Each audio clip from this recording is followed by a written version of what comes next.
السلام علیکم viewers and بسم اللہ الرحمن الرحیم. آج ہمارا 19واں سیشن ہے ہیومن ریسورس ڈیولپمنٹ کے اس کورس کا. And as I said last time, today we will move into the macro issues of human resource development. From today we will start talking about the intervention side of human resource development. We have already covered some of the competencies and skills required to become an active human resource for the country, for the society. Or we defined human resources in the beginning that people are actually the ones who make things happen.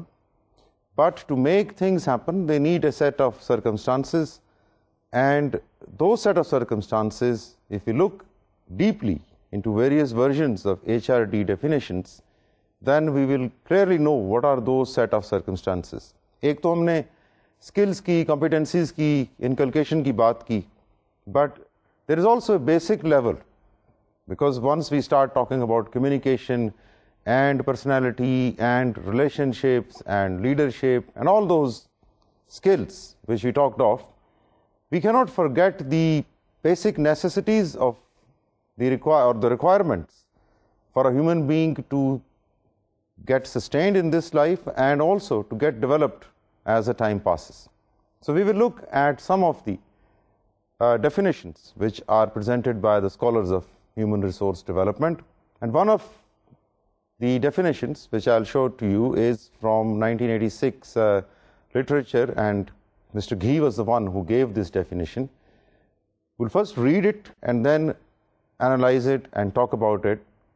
When we read this definition, it reads that HRD, or human resource development, should refer not only to aspects of physical well-being of people, such as life expectancy, infant mortality, rates of morbidity and levels of nutrition, but also to socio-cultural aspects including education and employment, social cohesion and stability, political expression, cultural diversity, and even ecological harmony.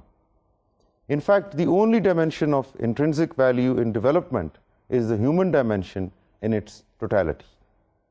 Now let's take this definition in some detail. So HRD کی definition سے ہمیں straight away پتا چلتا ہے it is actually about physical well-being of people, but it is not only about physical well-being of people. When we say physical well-being, تو یہ definition ہم کو بتاتی ہے کہ there are certain criteria or there are certain indicators on which the measurement of physical well-being of people or society or a country or a nation is based. اور اس definition میں ان فزیکل ویل بینگ کے indicators کا ذکر کیا گیا ہے, اور وہ کیا ہیں؟ Number 1 is life expectancy. Life expectancy as we know is that the term used to describe the expected life an individual is expected to live when he or she is born. So a day an infant is born, what is nobody knows what is the actual life he is going to live, but according to the country averages, according to the country situation, according to the socio-economic development of that country, there are averages on the basis of which life expectancy can be calculated. So پہلی چیز تو یہ ہے کہ جتنی زیادہ life expectancy ہوگی اتنی زیادہ ہیومن ویل بینگ کی سچویشن یا کنڈیشنز میٹ ہوئی ہوں گی. And second is infant mortality. Now infant is that part of our life, infancy, which is the first year of our life. اور maximum جو بچوں کی اموات ہوتی ہیں, deaths ہوتی ہیں, they occur during the period of infancy. In fact, neonacy is the period, the first month of life is neonacy, and the first year of life is infancy. So infant mortality rate is the number of children dying before the age of 1 month. اور اس کو جب mayor کیا جاتا ہے, life expectancy کو تو years میں mayor کیا جاتا ہے, انفینٹ mortality ریٹ کو میئر کیا جاتا ہے ان terms of number of deaths per 1000 life births. For example, there is a country in which the infinite mortality rate is 90 کہا جاتا ہے. تو اس کا مطلب یہ ہے کہ جو 1000 بچے پیدا ہوتے ہیں ان میں سے 90 do not reach the age of 1 month. So that is the meaning of infant mortality rate. Obviously, it is a rate, it is indicator which is totally dependent not only on the infant and the conditions in which he is brought into, but also on the maternal health, on his or her mother's health, اور وہ health جو چلتی آ رہی ہے with the adulthood of that mother, especially during the period of pregnancy, because those 9 months, that period during which the woman was pregnant, اس میں اگر women has been given good food, has been given good care, medical care, antenatal care, and has been free of diseases, has been free of infections, then the chances are that the child will be healthy and the child will live longer. So life expectancy کی base جو ہے وہ infant mortality سے شروع ہو جاتی. If the infant mortality in a particular country is going down, so it is expected that life expectancy will go up. The third indicator which this definition of HRD identifies is the rate of morbidity. Morbidity means disease. Morbid means something which is not normal in terms of anatomy or physiology. So rate of morbidity means the rate of diseases. بچوں میں جب ہم یہ apply کرتے ہیں rate of موربیڈیٹی بچوں میں بھی ہے, ریٹ آف موربیڈیٹی ایڈلٹس میں بھی. زیادہ important rate of morbidity is in the first year of the life, because وہاں پہ جو ڈیزیز اٹیک کرتی ہیں وہ اگر انوائرمنٹ اچھا نہیں ہے, بچے کی نیوٹریشن اسٹینڈرڈ کی نہیں ہے, ماں کی فزیکل کنڈیشن یا نیوٹریشن اسٹینڈرڈ کی نہیں ہے, ماں باپ کا socio economic condition up to the required level یا اسٹینڈرڈ پہ نہیں ہے, تو زیادہ چانسز ہیں. اور سب سے بڑی چیز کہ اگر ماں باپ انفارمڈ نہیں ہیں, نالجبل نہیں ہیں about how to raise their child, about how to give him the prevention from communicable diseases, about how to feed him, how much to feed him, یہ سب چیزوں کا اگر پتہ نہیں, then there are more chances that infants will have morbidity and disease. And once they have a morbidity and disease, even if they survive, the chances are that they will carry it in some form of deficiency. Like بہت سی بچوں کی problem ہے, D hydration ہے, جن کے after effect side effects long term چلتے ہیں. Polio ہے خدا نخواست, long term life long handicap, life long physically challenge بنا دے. اسی طرح کئی اور بیماریاں ہیں جس سے لائف لانگ مینٹل جو کیپیسٹیز ہیں ہماری وہ امپیئر ہو جاتی. And levels of nutrition is another component in this definition. So اس کا مطلب یہ ہوا کہ موربیڈیٹی, مورٹیلٹی اور لیول آف نیوٹریشن, یہ تینوں چیزیں آپس میں انٹر ریلیٹڈ ہیں. جیسے ہم نے پہلے کہا کہ ایک بچہ جب اس دنیا میں آتا ہے اس کا food is totally dependent on what is provided to ہم بائی دا پیرنٹس. اور پیرنٹس آبویسلی ہر پیرنٹ یہی چاہتا ہے کہ وہ اپنے بچے کو بیسٹ فوڈ دے, but they make compromises not because of their out of their choice but because of their economic conditions. اب بچے کو بیسٹ چیز تو یہی ہے کہ بچے کو ماں خود فیڈ کرے, but again it requires health education of the mother, it requires knowledge to the family and to the elders of the family that breastfeeding is the best choice for the baby. لیکن جب بچے بڑھ جاتے ہیں, 2, 3, 4 ہو جاتے ہیں, breast feeding میں problem آنی شروع ہو جاتی ہیں, دین لائف اسٹائل میں تھوڑی چینج آ گئی, بریسٹ فیڈنگ کی جگہ باٹل فیڈنگ شروع ہو گئی.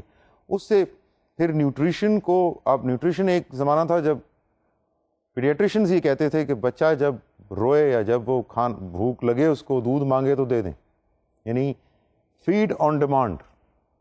اب بچوں کے لیے خاص کیلوریک ریکوائرمنٹس ڈٹرمن کی جا رہی کہ بچے کو اتنی کیلوریز پر ڈے چاہیے, and that is sometimes does not coincide with feed on demand.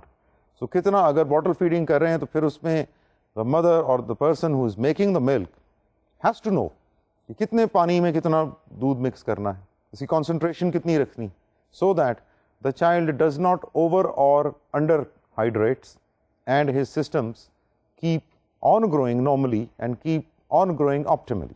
کیونکہ بچے کے لیے fluid, as we have already seen in this course, that fluid is extremely important to us. اور بچے کے لیے تو اس کی importance is beyond description. اگر ہم بچے کو انڈر ہائیڈریٹ کر دیں, کم فلوئڈ دیں, again we are playing with his life. Similarly, if we overhydrate him, then we are putting extra fluid in him, putting load on his lungs, putting load on his systems. سو یہ چیزیں important ہیں, بہت important ہے. اور ہم دیکھ چکے ہیں کہ life expectancy, infant mortality, infant morbidity, levels of nutrition, یہ physical well being of any individual, چاہے وہ انفینٹ ہے, ٹاڈلر ہے, ٹین ایجز میں ہے, ایڈلٹ ہے, سینئر ایجز میں ہے, these are the indicators of physical well-being from a human resource development point of view. The definition continues and says, but it is also the socio-cultural aspects. So ایک تو well-being physical ہے اور ایک well-being socio-cultural ہے, which is indicated by education and employment. So education, it means, is another important indicator of human resource development of country or a nation. Because if education is below the required level, if education is below the required standards, then it is difficult that those people will get employments or will get decent employments in their lives, and obviously it will become very difficult for them to earn a decent living. تو اس کا مطلب یہ ہے کہ education جو ہے وہ بیس بنتی ہے, not only of knowledge but also of a source of income, economic بیس بھی بن جاتی ہے. And if people are educated formally اور انفارملی اور vocationally and they have skills, then they can live a decent life along with employment opportunities which come out of education. Education does not necessarily means a graduate or a postgraduate degree, but education means some sort of a skill which can give individuals a respectable, decent living. اب ہم جب دیکھتے ہیں اپنے ارد گرد نگاہ دوڑاتے ہیں, and we see a lot of poverty and people are forced to do things which they would not do if they were not born poor or if they were not born into poor families, and nobody likes to be poor. Poverty کی اپنی ایک reasons ہیں, اور ان میں سے سب سے بڑی reason جو poverty کی نظر آتی ہے وہ illiteracy ہے, کیونکہ illiteracy کی وجہ سے poverty create ہوتی ہے because these people who are totally illiterate, they cannot find any jobs. even کہ جو بہت ہی چھوٹے لیول کی jobs ہیں اس پہ بھی complete illiterate لوگوں کو بہت مشکل ہے کہ وہ اپنا آپ ایڈجسٹ کر سکیں. اور countries like ours where illiteracy rate still is quite high, وہاں پر our whole efforts which the government or any NGO or any other civil society organization is making, وہ down the drain چلی جاتی ہیں when the education system is not supporting the human resource development. اور education کے بارے میں recently جو initiative government of Pakistan نے بھی لیے ہیں اور جو انٹرنیشنلی بھی اس کے بارے میں کہا جاتا ہے کہ ایجوکیشن ایک اتنا بڑا فیلڈ ہے, ایجوکیشن بھی اور ہیلتھ بھی, to provide health and to provide education to the masses is such a big job that public sector alone cannot deliver it. Public sector alone is not able to design and operate and build and finance and deliver education and health services to everyone. یہ دنیا میں دیکھا جا چکا ہے, جو اب countries developed ہیں یہاں پر بھی through public private partnership which is an important intervention mechanism which we will talk about in detail in our sessions to come. So public private partnerships وہاں صرف یہ نہیں تھیں, یہ یونائٹڈ کنگڈم میں ریلویز میں پبلک پرائیویٹ پارٹنرشپ ہو گئیں, یا امریکہ میں یوٹیلیٹیز میں ہو گئیں, یا ٹرانسپورٹ پہ ہو گئیں. ایکچولی پبلک پرائیویٹ پارٹنرشپ کا اب جو فوکس ہے that is on social sector. And when we say social sector here, it particularly means education and health. Because public ہے, transport جو ہے, utilities ہیں, وہ بھی social sector میں ہی آتی ہیں, but the social sector کی جو basis ہیں, بنیاد ہیں, وہ health اور education. اب public private partnership کا مطلب یہ بھی نہیں کہ ہم ہر چیز کو privatize کر دیں, because then it is not a partnership. پھر تو وہ پبلک سیکٹر الگ سے ایگزسٹ کرے گا, پرائیویٹ سیکٹر الگ سے ایگزسٹ کرے گا. ان دونوں کے درمیان کوآپریشن یا پارٹنرشپ ضروری to take care of such areas as education and health and agriculture and livestock. اس میں ایک لمٹ ہے گورنمنٹ فنڈس کی, اس میں ایک لمٹ ہے گورنمنٹ ایکسپرٹیز کی. گورنمنٹ کیا کر سکتی؟ گورنمنٹ یونیورسٹیز بنا سکتی, اس میں ایگریکلچرل گریجویٹ پروڈیوس کر سکتی, لیکن ان ایگریکلچرل گریجویٹس کو ریسرچ کے لیے فنڈ چاہیے, ان ایگریکلچرل گریجویٹس کو ریسرچ کے لیے اپرچونٹیز چاہیے, ان کو جابس چاہیے, ان کو پروجیکٹس چاہیے. یہ سب کچھ جس طرح کے پچھلے 20-30 سالوں میں دیکھا گیا ہے, this all cannot be done by public sector alone. So here it becomes the responsibility of public sector as well as the private sector and the NGOs and the civil society organizations to form partnerships with government so that different projects can be generated, جس سے بہت سے لوگوں کو روزگار ملے، بہت سے لوگوں کو سکلز ملیں گی، بہت سے لوگوں کو ایجوکیشن ملے گی.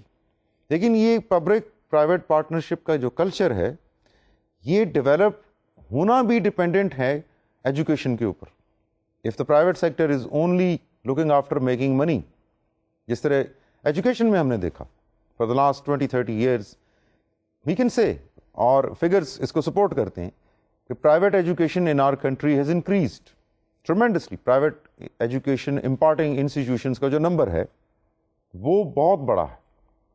But what are the objectives of those institutions? کیا ان کے آبجیکٹیوز میں یہ شامل ہے کہ they want to develop some sort of a cooperation with public sector and they want to fulfil a societal goal, اور is it only the economic benefits اور profit maximisation which they are seeking? Similarly, health sector. We can have great private hospitals, very expensive, very posh, but are they contributing to the economy in that sense کہ کیا وہ غریب لوگوں کو بھی کوئی فائدہ ہو رہا ہے اس سے؟ غریب کیا مڈل کلاس کے لوگوں کو بھی ان سے فائدہ ہو رہا ہے؟ اور is it only privileged class which is getting benefits because they can afford it? Because اگر تو بات افورڈ کرنے کی ہے تو دین ایجوکیشن، ہیلتھ، ٹرانسپورٹ، یوٹیلیٹیز یہ کسی ایک سیکٹر کی یا کسی ایک سوسائٹل کلاس کی میراث نہیں، ان کے اوپر ساری پبلک کا حق ہے. Because everyone is a citizen of a country and he is bound to get these services. Government cannot provide all these services on its own, that has been shown. So it is here that the HRD concept becomes more relevant to private sector as well. ہم صرف یہ نہیں کہہ سکتے کہ human resource development جو ہے تو گورنمنٹ کا کام ہے اور پرائیویٹ سیکٹر کا کام ہے کہ وہ ڈیولپ ہوئے ہیومن ریسورسز کو مختلف ڈپارٹمنٹس میں، مختلف پروجیکٹس پہ، مختلف کاموں میں لگا دے، ان کی اسکلس کو یوز کرے اور پروفٹ میکسیمائز کرتا رہے. This is not the spirit of human resource development. So socio-culturally education, employment ضروری چیزیں ہیں، اس کے بغیر human resource development possible نہیں.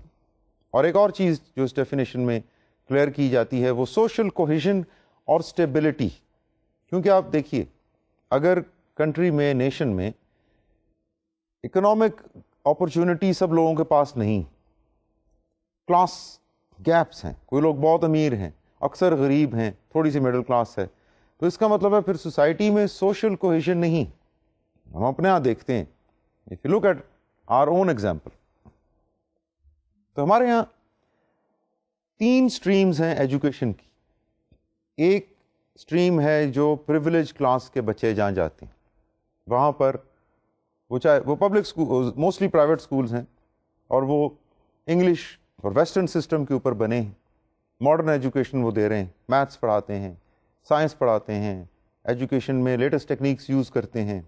دے charge good fee, very heavy fees, but they are imparting quality western education.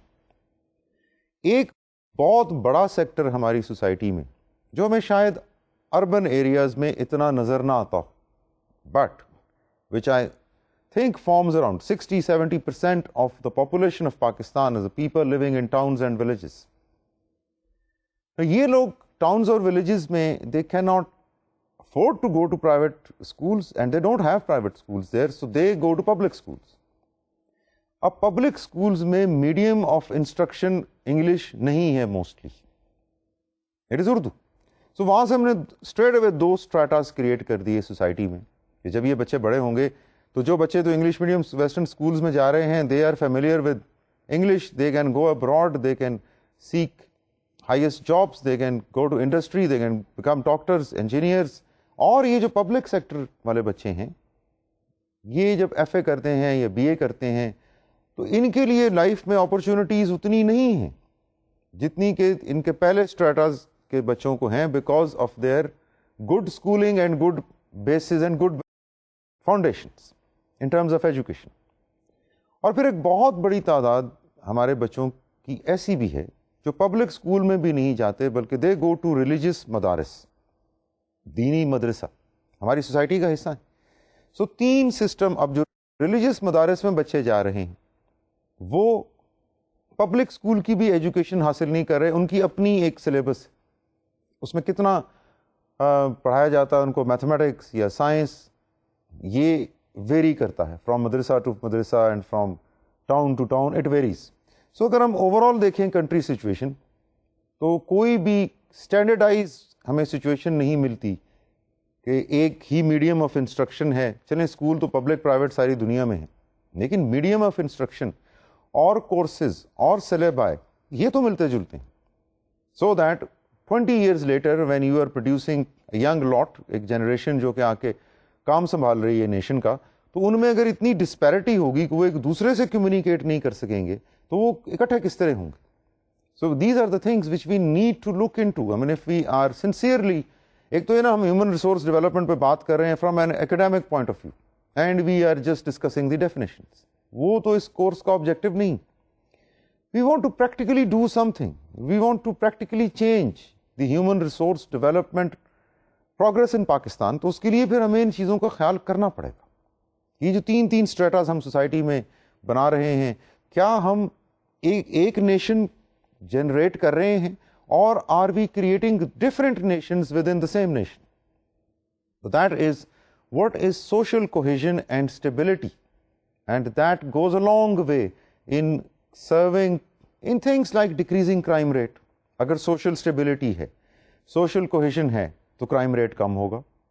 But if people see on the roads poor people, کہ لوگ چمکیلی کاروں میں بیٹھتے ہیں, 4 موبائل انہوں نے پکڑے ہوتے ہیں, اور ان کے پاس سڑک پہ کھڑے ہوئے شخص کے پاس کھانے کو پیسہ نہیں, واٹ ول ہی ڈو؟ کیا کر سکتا ہے؟ If he is ambitious, naturally he will do something illegal, naturally he will do something unlawful, تو پھر وہ کرائم ریٹ بڑھتا رہے گا. So it is a vicious cycle, ایک ایسا گرداب ہے, بھنور ہے, جس میں اگر ایک دفعہ ایک قوم پھنس جائے, اور قوم خود بخود تو نہیں پھنستی, اتفاق سے تو آئی مین ٹو سے نہیں پھنستی, وہ ان حالات میں جکڑی تو اپنی وجہ سے جاتی, لیکن ایک دفعہ جب جکڑی جاتی ہے تو پھر اس وشیس سرکل کو توڑنا is very difficult. Also this definition talks about political stability. اگر ملک میں یہ 3 اسٹریٹاز ہیں لوگوں کے, 3 4 کلاسز موجود ہیں, اور ان کے ایجوکیشن لیول بھی فرق ہے, ان کی دنیا ہی فرق ہے. وہ انٹرٹینمنٹ کے لیے مختلف جگہوں پہ جاتے ہیں, وہ صحت کے لیے مختلف اسپتالوں میں جاتے ہیں, وہ ایجوکیشن مختلف جگہوں سے حاصل کرتے ہیں, وہ مختلف سرکلز میں موو کرتے ہیں, ان کی رسائی جن جگہوں پہ ہے وہاں پر دوسرا اسٹیٹا قدم بھی نہیں دھر سکتا. Can we have a political harmony اور اے پولیٹیکل ایکسپریشن؟ یہ تو پاسبل ہی نہیں. Of the governance especially is indirectly or directly encouraging the strata formation, تو پھر ہم political expression کی بات نہیں کر سکتے, because پھر political expression available ہوگا again a select class, a select strata. Rest will have no political expression, will not have any freedom of expression. اور اس کے علاوہ cultural diversity ایک فرق چیز ہے. Cultural diversity does not mean different stratas of people which are totally heterogeneous in terms of education, in terms of physical development, physical well-being, health. Cultural diversity کا مطلب یہ کہ ٹھیک ہے آپ میں سے کچھ لوگ بلوچستان کے ہیں, سرحد کے ہیں, پنجاب کے ہیں, سندھ کے ہیں, یہ تو cultural diversity ہے. اور کچھ لوگ مائگریٹ ہو کے جو انڈیا سے آئے ہیں, پھر ان میں سے جلندھر ہوشیارپور سائڈ ہے, یو پی سائڈ ہے, اور پھر بہت سے لوگ افغانستان سے یہاں مہاجر بن کے آئے اور وہ سیٹل ہوئے. سو ان کی ایتھنک اوریجن کے بیسس کے اوپر تو کلچرل ڈائیورسٹی سمجھ میں آتی ہے. بٹ ڈائیورسٹی ان ٹرمز, اگر ہم یہ سوچیں کہ مختلف فائنینشیل کنڈیشنز بھی ڈائیورسٹی کریٹ کر رہی ہیں اور مختلف ایجوکیشنل کنڈیشنز بھی ڈائیورسٹی کریٹ کر رہی ہیں, تو وہ ڈائیورسٹی پھر ہمیں فائدہ نہیں دے رہی, بیکاز وہ میں ہر طرف کھینچ رہی. اگر ہم educationally, financially, health wise sound ہیں, So then our ethnic differences, our differences in our background and differences in our geographical areas, they are cultural diversity, اور اس کو مینیج کیا جا سکتا ہے. لیکن اگر ہمارے اندر اسٹریٹجی اتنے اور ہمارے اندر ریسورسز ان ایڈیکویٹلی اور ان ایکولی ڈسٹریبیوٹیڈ ہیں تو پھر وی آر فیسڈ ود اندر سارٹ آف پرابلم. اور اس ہیومن ریسورس کی ڈیفینیشن میں ایکولوجیکل ہارمنی کی بات بھی کی گئی. اور ecological harmony means the harmony and the relationship, the symbiotic or supportive relationship between a society and its environment. Because of rapid urbanization in our countries, in developing countries, again we have not been able to maintain any ecological harmony. Even the West has not been able to maintain ecological harmony. But in our country, in countries like us, the situation is even worse because of lack of legislation, because of lack of awareness in people. کہ اگر وہ ایک پانی کا source استعمال کر رہے ہیں تو ان کو تو پتہ ہی نہیں کہ اس کے اندر کیا کیا انڈسٹریل پولوٹنٹس ملے ہوئے ہیں, اس کے اندر کیا کیا ویسٹ اور ڈمپ اور سیویج کی لائنز مکس ہو رہی. So that ecological harmony since it is not there, اس کی وجہ سے again the compromise is made on health. Because ہم دیکھتے ہیں واٹر, سینیٹیشن, سیف واٹر, یہ چیزیں امپورٹنٹ ہیں ہیومن ہیلتھ کے لیے. بیکاز ہیپاٹائٹس بی جیسی بیماریاں جو ہماری کنٹری میں کافی تیزی سے پھیل رہی ہیں, they are based on unhygienic water. اسی طرح اور بے تحاشا بیماریاں ہیں جو کہ خراب پانی کی وجہ سے ہمارے ملک میں پھیل رہی ہیں, and these things are rising out of ecological disharmony. And then the last sentence of the definition says that in fact the only dimension of intrinsic value in development is the human dimension in its totality. یعنی انہوں نے بات یہاں ختم کی کہ اگر آپ ڈیولپمنٹ کی بات کر رہے ہیں تو اگر کوئی انٹرنسک ویلیو ہے اس ڈیولپمنٹ کی, اگر اس کی کوئی ایک اندرونی خصوصیت ہے اس ڈیولپمنٹ کی, اس ترقی کی, تو وہ خصوصیت ہے ہیومن ڈیولپمنٹ. ٹوٹیلٹی ہم آلریڈی بتا چکے ہیں. Totality means not only physical well being but also educational and health wise and socio cultural wise and political. یہ تمام کی تمام چیزیں اکٹھی ہو کے جب ایک ٹوٹیلٹی میں ہیومن ڈیولپمنٹ ہوتی ہے تو then the objectives of human resource development are actually achieved. اب آپ کو ایک اور ڈیفینیشن دکھاتے ہیں ہیومن ریسورس ڈیولپمنٹ کی. And this definition which we are going to show you now is developed from the context of Asia Pacific. اور اس ڈیفینیشن کو ڈیولپ تو یہ کارنر نہیں کی 1991 میں, لیکن اس کے 3 ایسپیکٹس ہیں یا 3 سینسز میں اس ڈیفینیشن کو لیا جاتا ہے. First of all is the supply orientation of human resource development. The definition says that a supply orientation and uses the phrases as synonym for manpower planning and development. And this approach emphasizes the contribution of human capital to economic growth. Ab all those students of economics or management know that the traditional economics is based on theories of factors of production. اور اس میں سے ایک important factor of production is labor یا human resources. So this part of the definition is actually pointing towards that supply side or that factor of production side of economics کہ جب تک وہ factor of production میں human resources, manpower planning اور ان کی development کو شامل نہیں کیا جائے گا, the country will not be able to develop economically. Because economic development is dependent on various factors and one of the most critical and crucial factor is human resources.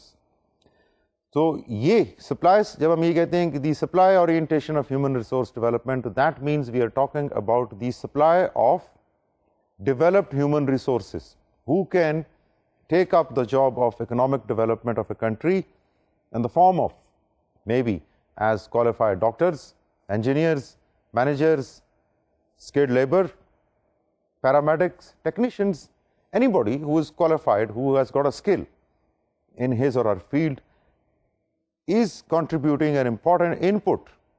Therefore, it is considered as the supply orientation. The second aspect or the second sense which this definition has in it is called the quality of life orientation. It says a quality of life orientation which is considered as an output of development, and in this approach HRD is defined as social development, particularly at the individual and social level. So پہلا aspect جو ہم نے دیکھا وہ supply side کا aspect تھا. وہاں پر HRD was defined in terms of manpower planning, in terms of manpower development, skills, education, اور اس کے بعد یہ لوگ آئیں اکانومی سنبھالیں اور اکنامک گروتھ کرتے رہے. The second aspect talks about the quality of life, جو ہم نے پہلے جو گھی کی ڈیفینیشن تھی ہم نے اس دوران کافی ڈیٹیل میں اس پہ بات کی کہ جب لوگ ایجوکیٹڈ ہوں گے, ہیلتھی ہوں گے, مینٹلی ہیلتھی ہوں گے, ان کے پاس روزگار کے مواقع ہوں گے, قانون ان کو پروٹیکٹ کرے گا, تو پھر ایک ایسی سوسائٹی کریٹ ہوگی جس میں فرکشنز نہیں, جس میں اسٹراٹاز نہیں ہیں. ہوموجینیسٹی تو کمپلیٹلی تو نہیں آتی سوسائٹیز میں, but societies where there is less friction and more cohesion, and that is what is meant by a quality of life approach.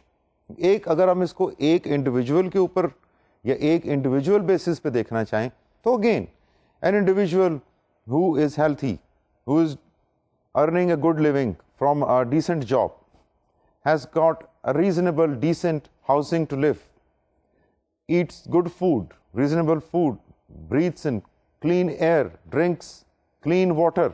یہ ساری چیزیں انڈرسٹوڈ نہیں, یہ پرووائڈ کرنی پڑتی ہیں.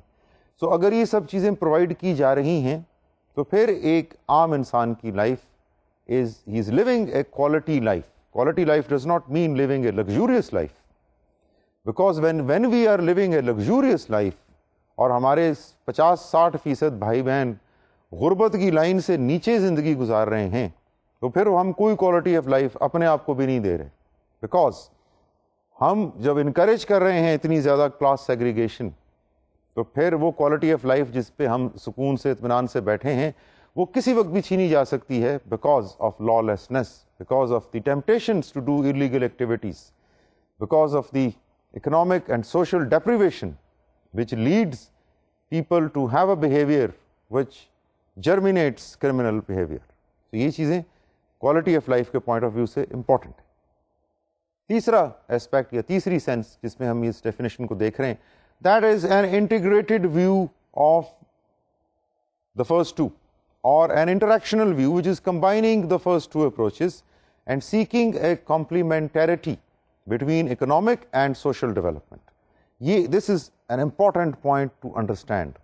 Unless until there is a complementarity or there is a symbiotic relationship, there is a cooperation between economic and social development, the nation will not prosper in terms of human resource development. We can say that in many countries like ours, Commonwealth countries ہیں, South Asian countries ہیں, the economic growth is tremendous. The GNPs and GDPs are growing at 7% per year, 8% per year, and the growth rate is, bullish. But if we see at the social side at the same time, then the life expectancy of countries like ours, primary education, school enrollment, infant mortality, infant morbidity, maternal motility, یہ جب ہم سارے indicators دیکھتے ہیں, اور اس کا ہم نے ایک کمبائنڈ انڈیکیٹر دیکھا تھا شروع کے سیشنز میں, ہیومن ڈیولپمنٹ انڈیکس اور HDI, تو جب ہم HDI پہ نگاہ کرتے ہیں تو وہاں پر ہمیں یہ ڈسپیرٹی کلیئرلی سامنے نظر آ جاتی ہے کہ وہ جو 8-7-9% GNP GDP گروتھ ہے وہ اکنامک ڈیولپمنٹ کو شو تو کر رہا ہے, but where is the social development, and why HDI of our country is 0.5 something. اور اس سے ہمیں یہ پتہ چلتا ہے اس ڈسپیرٹی کی وجہ سے جو ہماری کنٹری میں اکنامک پرابلمس ہیں, سوشل پرابلمس ہیں, لا سے ریلیٹڈ پرابلمس ہیں, یا جو ہم اخباروں میں روز پڑھتے ہیں کہ اکنامک ریزن سے سوئسائڈ کر لی, اکنامک ریزن سے فلاں جرم کر دیا. اب یہ ساری چیزیں جو ہیں انٹر کنیکٹڈ ہیں. جرم جو ہو رہا ہے, جو کرائم ہو رہا ہے, وہ کوئی ویکیوم میں نہیں ہو رہا. The people who are committing crime they belong to our society, وہ ہماری ہی ذمہ داری. اگر وہ کرائم کر رہے ہیں we cannot just discard them by saying یہ تو ہیں criminals, یہ تو کریں گے ہی. we have to develop them, اور اس ڈیولپمنٹ کے لیے ضروری ہے کہ we take the initiatives of human resource development in terms of economic as well as social indicators. اب ایک اور definition of human resource development which was developed in 1992 by Backus, that I'll show you. And this definition says that ultimate goal of HRD in any country is or should be to improve the quality of life of all of its people. According to this definition, even though the economic aspect of HRD is highly important, the concept is much, much broader than this and encompasses all those activities which would lay the foundations for a fuller and more productive utilization of the total human resources, both actual and potential of a country. اب اس definition میں ایک چیز نہیں تھی اس لیے میں نے اس کو شامل کیا تھا. Otherwise it is seeing the same thing. It is talking about the quality of life and it is talking about the totality of developing human resources, not only economically. اب ہوتا یہ ہے, آپ نے انیشیٹوز بھی نوٹ کیے ہوں گے, جب بھی ہیومن ریسورس ڈیولپمنٹ کی بات ہوتی ہے we always think and talk about giving some sort of economic stimulus to the society اور economic stimulus to a particular community. یہاں پہ فلاں جگہ پہ ایک فیکٹری بنا دیں, یہاں پر یہ کشیدہ کاری کڑھائی کا ایک سینٹر کھول دیں, یہاں پر ووکیشنل ٹریننگ شروع کر دیں تاکہ لوگ اکنامکلی ڈیولپ ہوں. تو اس ڈیفینیشن میں ایک دفعہ پھر یہ کہا جا رہا ہے کہ HRD is not only the economic development of people but it is there development in totality in terms of all the facets or all the aspects of life. The new thing in its definition is the terms actual and potential human resources of a country. اور یہ ایک بہت اہم اور بہت غور طلب نقطہ ہے. اب ہماری کنٹری کی آبادی تقریباً 16 کروڑ کے قریب, تو یہ تو ہو گئے ہمارے ایکچوئل ہیومن ریسورسز. اب ان 16 کروڑ میں سے کتنے لوگ کنٹریبیوٹ کر رہے ہیں towards economy, towards various sectors of economy, یہ ہمیں دیکھنا ہے. کتنے پرسنٹ لوگ امپلائڈ ہیں, کتنے پرسنٹ بچے اسکولز میں جا رہے ہیں, کتنی پرسنٹ بچیاں اسکولز میں جا رہی ہیں, کتنے لوگ ووکیشنل ٹریننگ حاصل کر رہے ہیں, جو لوگ یونیورسٹی سے گریجویٹ ہو رہے ہیں, ڈاکٹرز بن رہے ہیں, انجینئر بن رہے ہیں, مینیجرز بن رہے ہیں, ان کو جابس کہاں مل رہی ہیں, ان کی ایوریج سیلریز کتنی ہیں. تو ہمیں پتہ چلے گا کہ ایکچوئل ریسورسز تو ٹھیک ہے ہمارے 16 کروڑ 15.5-16 کروڑ کی آبادی ہے, بٹ جو پوٹینشیل ہمارے پاس موجود ہے کیا ہم اس ایکچوئل اور پوٹینشیل کا میچ کر پا رہے ہیں, یا پوٹینشیل تو بہت زیادہ ہے کہ 16 کروڑ لوگوں کا potential is huge, but are we getting them activated, are we getting them all involved in this race for economic and social development? یہ ذمہ داری جتنی پبلک سیکٹر پہ ہے اتنی ہی پرائیویٹ سیکٹر پہ بھی آ جاتی ہے. and obviously it initiates from the public sector, it initiates from the government levels, and then it has to trickle down to the lower levels. So we need to be mindful of the actual human resources which we have and of the potential human resources which we can build by utilizing the empty areas, by utilizing the gray areas. کیونکہ اگر ہماری 50% لوگ illiterate ہیں تو اس کا مطلب ہے کہ ہم 50% لوگوں کو اکنامک, سوشل, پولیٹیکل دوڑ میں وہ شامل ہی نہیں. تو پھر ہماری کنٹری کا جو GDP ہے, GNP ہے, وہ تو بہت زیادہ ہو جائے اگر سارے کے سارے 80-90% لوگ جو ہیں وہ پروڈکٹیو ہو جائیں economically, socially, politically, and in their areas if they become active and productive after acquiring the skills and after getting the basic health and education, تو پھر آپ اندازہ لگائیے کہ ملک ایز اے ہول اتنی زیادہ اس کی اسٹرینتھ بڑھ جاتی. بہت سے ملک آپ کی نالج میں ہوں گے which do not have a very high population, which do not have as vast supply of natural resources as our country has, but they are placed better in terms of human development index than our country. اس کی وجہ most commonly سامنے آتی ہے وہ یہی ہے کہ وہاں پر percentage wise human resource development میں جو گیپ ہے بٹوین ایکچوئل اینڈ پوٹینشیل وہ ہماری کنٹری سے کم ہے. اس لیے وہ تھوڑے لوگ ہو کے بھی بیکاز وہ کم ہیں لیکن most of them are educated, literate, healthy, producing, productive. تو ان کی جو کنٹریبیوشن ہے وہ مل کے اپنی اکانومی کے لیے, اپنی کنٹری کے لیے زیادہ فائدہ مند اور سود مند. So we should bear this thing in mind that there is the gap between actual and potential human resources is actually a challenge, is actually an opportunity for us. کہ ہم اس گیپ, اگر وہ زیادہ ہے گیپ, تو اس کا مطلب ہمارے پاس اپرچونٹی بھی زیادہ ہے کہ ہم اس گیپ کو فل کریں اور اپنے ہیومن ریسورس ڈیولپمنٹ اور اپنی کنٹری اور اپنے ملک کو اکنامکلی ہر لحاظ سے, سوشلی اینڈ انفراسٹرکچر وائز, ہر لحاظ سے ہم اپنے ملک کو ترقی دے سکیں. اب بات آتی ہے کہ جب ہم whenever we talk of the various indexes, جیسے ہم نے بات کی لائف ایکسپیکٹینسی کی بات کی, انفینٹ mortality کی بات کی, لٹریسی کی بات کی, تو جب ہم ہیومن ریسورس ڈیولپمنٹ کے پوائنٹ آف ویو سے دیکھتے ہیں تو then we need to know that what is happening around the globe, اور جو ورلڈ سچویشن ہے ان انڈیکیٹرس کے بارے میں وہ کیا ہے, اور ہمارے کنٹری میں, ہمارے ریجن میں سچویشن کیا ہے. تو سب سے پہلے ہم دیکھتے ہیں لائف ایکسپیکٹینسی کو. لائف ایکسپیکٹینسی, جیسے میں نے پہلے عرض کیا, is the number of years which a child is expected to live when he or she is born. اب لائف ایکسپیکٹینسی دنیا کی جو ایوریج ہے, ورلڈ ایوریج, وہ تو بڑھ رہی ہے, وہ اب بڑھتے بڑھتے تقریباً 63 ایئرس تک پہنچ چکی ہے. And countries below this average, دنیا میں بہت سے ملک ہیں جو اس ایوریج سے نیچے. اب ہم ان سارے ملکوں کا تو ذکر نہیں کریں گے, we will talk about those countries which are in our region. اور دوسرے نمبر پہ امپورٹنٹ چیز یہ ہوگی کہ جو پاپولس ہیں, جہاں پہ پاپولیشن کافی زیادہ ہے. سو ان میں انڈیا, پاکستان, بنگلہ دیش, نائجیریا, یہ وہ کنٹریز ہیں جہاں پر ابھی بھی life expectancy is not 63 years. یہاں پر life expectancy is still below 63 years.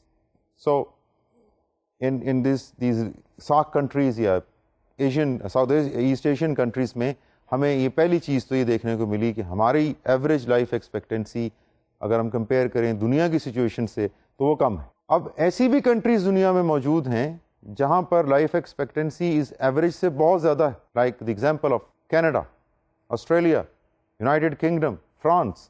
وہاں پر یہ life expectancy is around 76, 77, above mid-70s. So there's a huge gap between us and between those countries. اور اس کی ریزن صرف اور صرف اگر ہم بوائلڈ اس کو بالکل بریک ڈاؤن کر کے اس کی تہہ تک پہنچنے کی کوشش کریں تو reason will be human resource development and all aspects of human resource development, not only economic but also the social.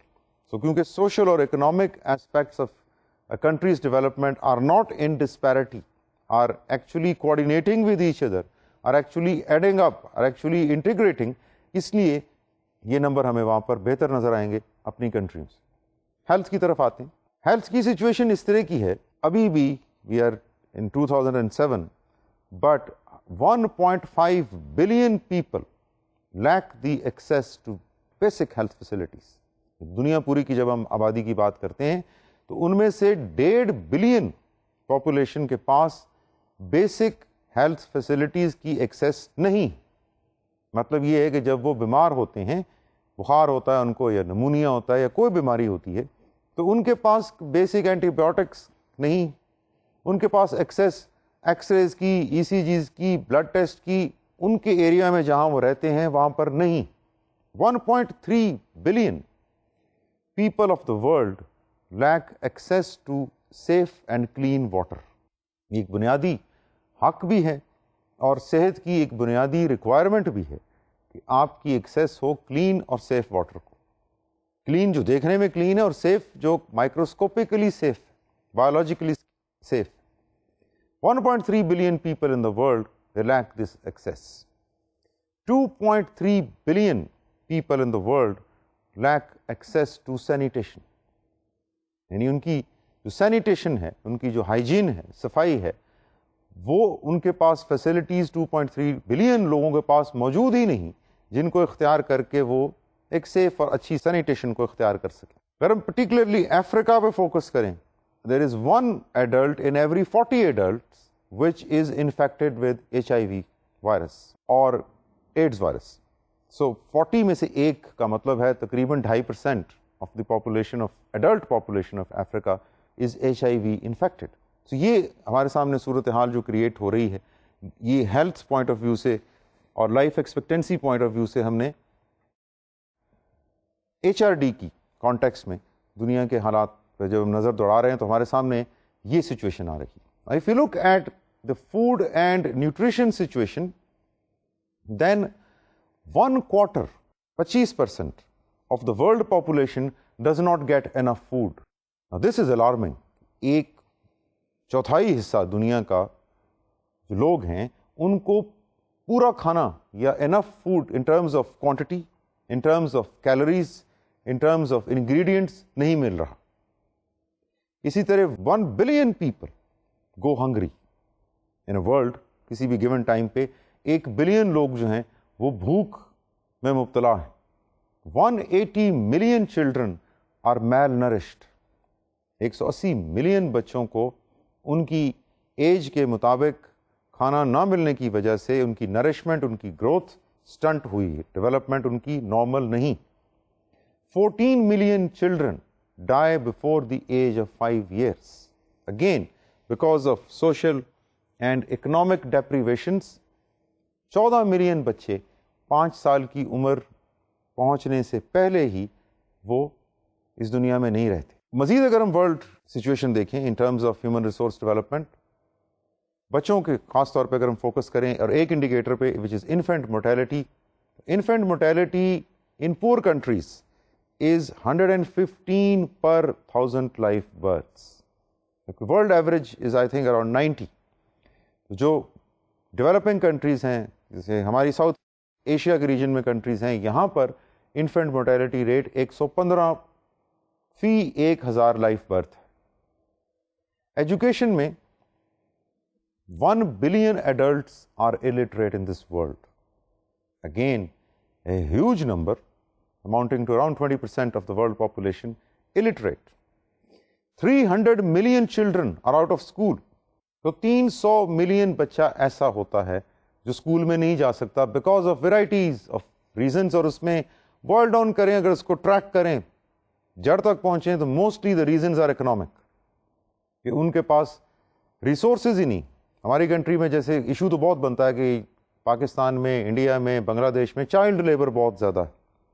اب اگر ایک فیملی میں 10 بچے ہیں اور فیملی کا ہیڈ بھی کچھ نہیں کر رہا، he is unfortunately a drug addict, ماں بیچاری لوگوں کے گھروں میں کام کر کے ان بچوں کو دودھ اور بیسک جو فوڈ ہے وہ پرووائڈ کر رہی ہے، تو جب وہ بچے 7 8 10 سال کے ہوں گے، that mother has no choice but to send them to somewhere جہاں سے وہ کچھ کما کے لیں. تو وہ آؤٹ آف اسکول رہیں گے بیکاز آف اکنامک ریزنس. اسی طرح in 1990s there were 7 countries where 50% of the adult population was illiterate. اور ہم نے یہ کہا کہ ٹوٹل دنیا میں 1 بلین illiterate موجود ہیں. 7 کنٹریز جن کا ہم ابھی ذکر کریں گے ان میں 1990s میں 50% ایڈلٹس illiterate تھے. اور یہ کنٹریز تھیں انڈیا، پاکستان، بنگلہ دیش، نائجیریا. ان کنٹریز میں شامل تھے. باقی 3 کی پاپولیشن اتنی زیادہ نہیں. لیکن اگر ہم یہ دیکھیں کہ پورا جو سب کانٹیننٹ کا ریجن ہے اس میں سے 50% ایڈلٹ illiterate تھے.